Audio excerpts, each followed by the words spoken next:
പ്രദേശവാസികൾ വീടും മണ്ണും വിട്ടു നൽകി യാഥാർത്ഥ്യമാക്കിയ കോഴിക്കോട് വിമാനത്താവളത്തിന് 38 വയസ്സ്. 1988 ഏപ്രിലിൽ വിഷുദിനത്തിലായിരുന്നു കരിപ്പൂരിലെ ജനകീയ വിമാനത്താവളത്തിന്റെ ഉദ്ഘാടനം. തുടക്കത്തിൽ ആഭ്യന്തര സർവീസ് മാത്രമായിരുന്ന കരിപ്പൂരിൽ 1992 ഏപ്രിൽ 23 മുതൽ രാജ്യാന്തര സർവീസിന് തുടക്കമായി.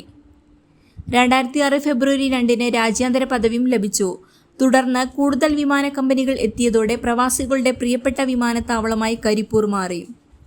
എന്നാൽ 2015 ഏപ്രിലിൽ റൺവേ റീകാർപ്പറ്റിംഗ് ജോലിക്കായി വലിയ വിമാനങ്ങൾ നിരോധിച്ചതോടെ വിമാനത്താവളത്തിന്റെ പ്രതിസന്ധി ആരംഭിച്ചു.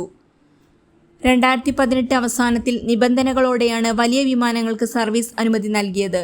പിന്നീട് കോവിഡ് കാല നിയന്ത്രണവും വൈകാതെ 2020 വിമാനാപകടവും അതോടെ വലിയ വിമാനങ്ങൾ പൂർണ്ണമായും വിലക്കി. റൺവേ സുരക്ഷാ പ്രതലം നീളം കൂട്ടിയാലേ വലിയ വിമാനങ്ങൾക്ക് അനുമതി നൽകാനാകൂ എന്നാണ് DGCA അറിയിച്ചത്. അതനുസരിച്ചുള്ള പ്രവൃത്തി പുരോഗമിക്കുകയാണ്. പ്രവൃത്തി പൂർത്തിയാകുന്നതും വലിയ വിമാനങ്ങൾ തിരിച്ചെത്തുന്നതും കാത്തിരിക്കുകയാണ് പ്രവാസികളും വിമാനത്താവളവും. News desk air 1.